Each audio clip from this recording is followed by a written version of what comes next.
Today is November 15, 2025. Ito ang News for More. Radio Man Banjo po lamang na kumikilala sa kadakilaan ng lahing Pilipino.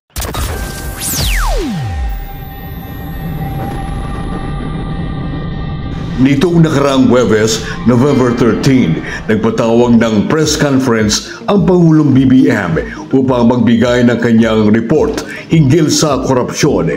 Ito ay matapos na naganap ang SONA ng Pangulo 3 months ago. Ayon kay PBBM, tatanong ang tao, ano na ba nangyari mula nung SONA?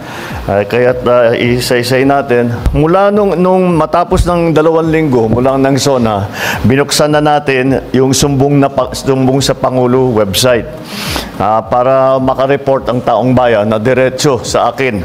At mula noon, nakatanggap na yung sumbong sa Pangulo website ng more than 20,000 na report na ibinigay. Kaya't marami po sa ating mga naimbestigahan na ay hindi po namin malalaman kung hindi nyo sinumbong sa amin.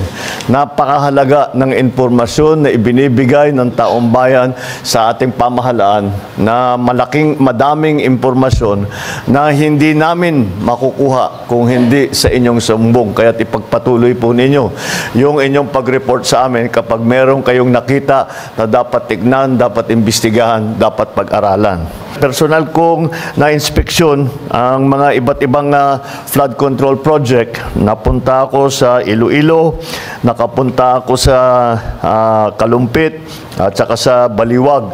At doon maliwanag ay na isang mga halimbawa ng mga flood control project na hindi tinapos o ghost project talaga, hindi man naumpisahan at naging basehan ng ating pagtuloy-tuloy na pag-imbestiga.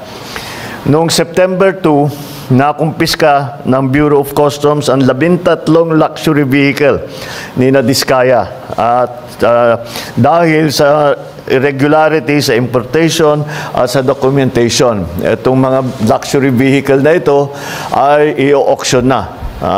Ang pagkaintindi ko, merong 7 na i-auction next week at saka susunod na yung iba sa susunod na ibang linggo. Sa Office ng Ombudsman, nakapag-refer na ng reklamo ang DPWH. Galing sa DPWH ito noong September 8 dahil sa mga irregularidad sa 5 proyekto base sa Special Audit Report at Fraud Audit Report ng COA.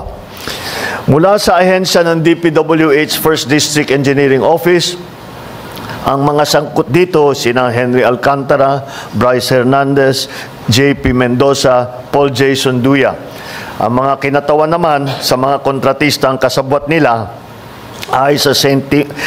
Timothy Construction, Wawaw Builders at saka Sims Construction Trading.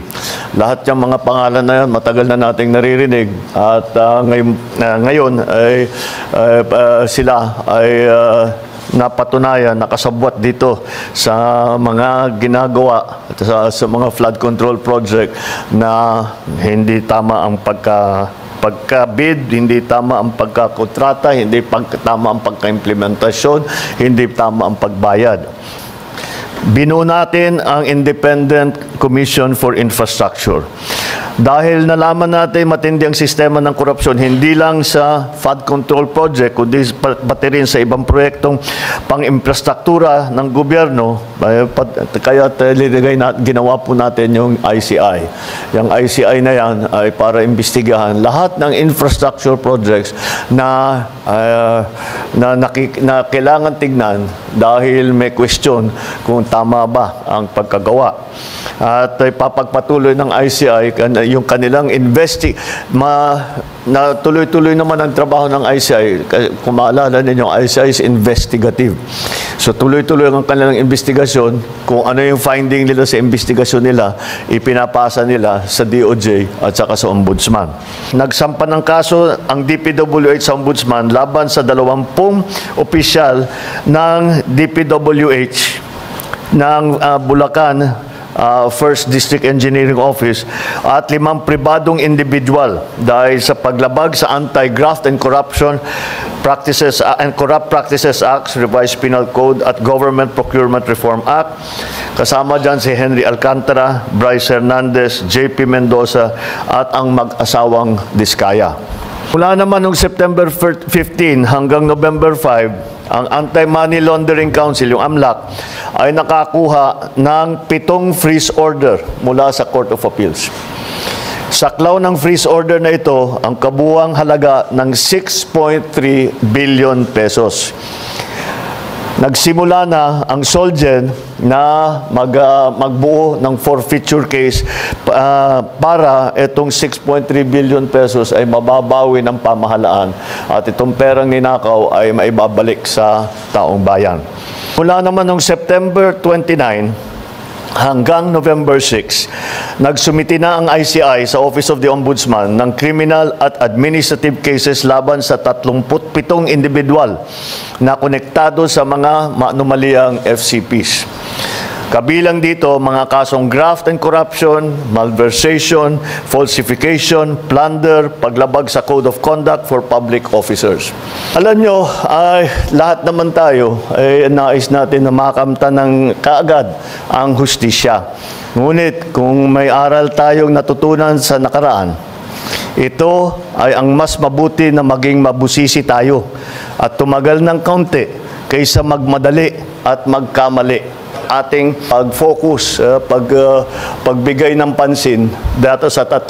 Unang-una, mapapanagot ang mga kasama rito, mga kasabwat dito sa korupsyon. Pangalawa, maibabawi ng gobyerno ang pera na ninakaw nila. Pangatlo, gumawa tayo ng reforma para lahat na itong klaseng korupsyon na ganito ay hindi na mauulit. Kaya't yung mga taong yan na kasabwat dyan, ito, mga walang hiyang ito, na nagnanakaw ng pera ng bayan, tapos na ang maliligaya ninyong araw. Hahabulin na namin kayo. Bago magpasko, marami dito sa napangalanan dito ay palagay ko matatapos na yung kaso nila, buo na yung kaso, makukulong na sila. Wala silang Merry Christmas. Before Christmas, makukulong na sila. We file cases to put people in jail or to make people answer. I know that there are many suggestions of who else we should file cases against. Well, we're fine with that. Provide us the evidence and we will file cases against them. Kaya't sinabi ko, napakahalaga yung sumbong sa Pangulo dahil marami kaming nakukuhang impormasyon dyan. So, pagpatuloy ninyo yung inyong pagsumbong. At bigyan nyo kami ng lahat ng ebidensya na meron kayo para magamit natin, para kasuhan kahit sino. Walang immune dito walang exempted dito sa mga investigasyon na ito.